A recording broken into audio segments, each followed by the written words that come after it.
Hey everybody, it's time to talk about Christmas! And also, consumerism. Films are everywhere. You can't go to even a website without seeing a picture of an actor or an upcoming movie. You just can't escape them. I mean, even here on the couch, we're not immune. We're always talking about films. And I guess this is just my way of saying I want to talk about It's a Wonderful Life. As you all know, It's a Wonderful Life is one of my favorite films of all time. Number 4. And I've been noticing here recently that some people are giving it a bad rap, saying that it actually isn't as good as we all thought it was. And I'm here to politely disagree with those people and explain why I think this is a great movie. So, yeah, as far as the main things are concerned, plot and character and, acting and directing, I don't think there's anything wrong with It's a Wonderful Life. I found it very confusing that so many people hate this movie when it does most of the things right, at least some level. You have to admit, it doesn't do the main things wrong. Because let's look at them for a second. The story.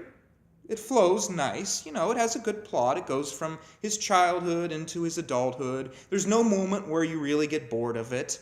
The characters are great. I mean, George Bailey has a lot of depth to him. He can go through these traumatic incidences. The mother's fine. The characters all seem pretty fine to me.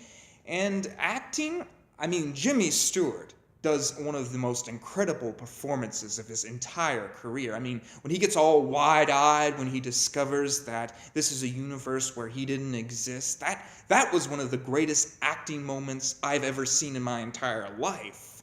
And director, he did pretty good too, I loved how he transitioned from scene to scene, kind of like this.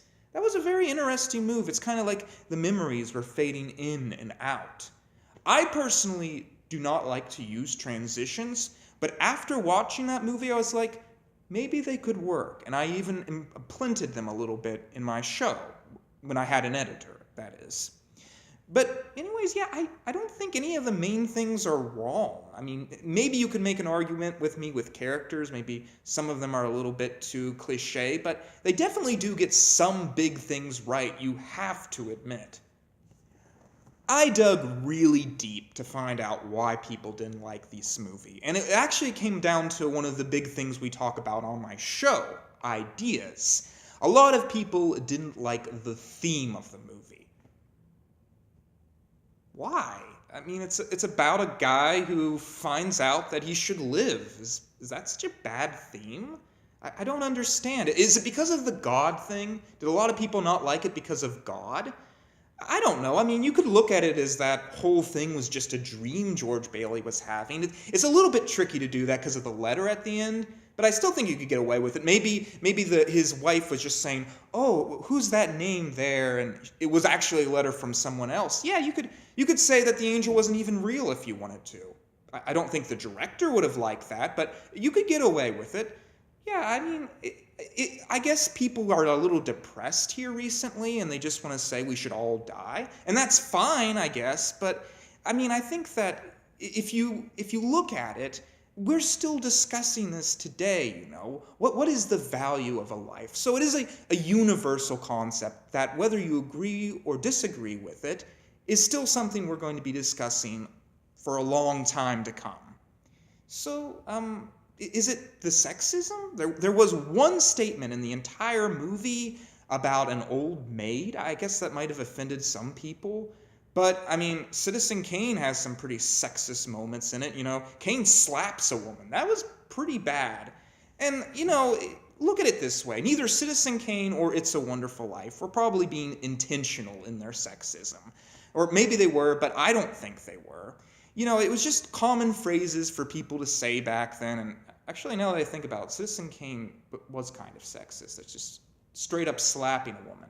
I guess you can look at it as Kane is the bad guy, so we're not supposed to like him anyways. But, I think it was just a common term. People didn't really know any better. And God bless feminism, and a lot of those old movies, black and white, do better jobs. handling this issue than we do today. But they couldn't be perfect, and they couldn't know what we would have a problem, what terms we would have a problem with here in the future. So I don't think you should blame them on that. Maybe it was the jazz scene. Maybe the jazz scene is what people don't like about It's a Wonderful Life. But, I mean, I don't know, it's just jazz in the window. I know they're saying that jazz is going to ruin the entire world and that it's, like, bad stuff and it's evil, but, I mean, it's just jazz in the window. You know, it doesn't really affect the story all that much. You could take it out and it wouldn't mean anything. I don't think it ruins the movie to have that just one moment. So, no, I don't know what's wrong with It's a Wonderful Life. I don't know why people dislike it. I guess it's just a matter of taste. If you like it, you like it. If you don't, you don't. But at any rate, it will always be probably one of my favorite movies. And I just like to remind you all this Christmas to just value your own life and to watch this movie. It might not be the perfect movie ever made, but to me, it's pretty damn close. And as always, think big, think differently.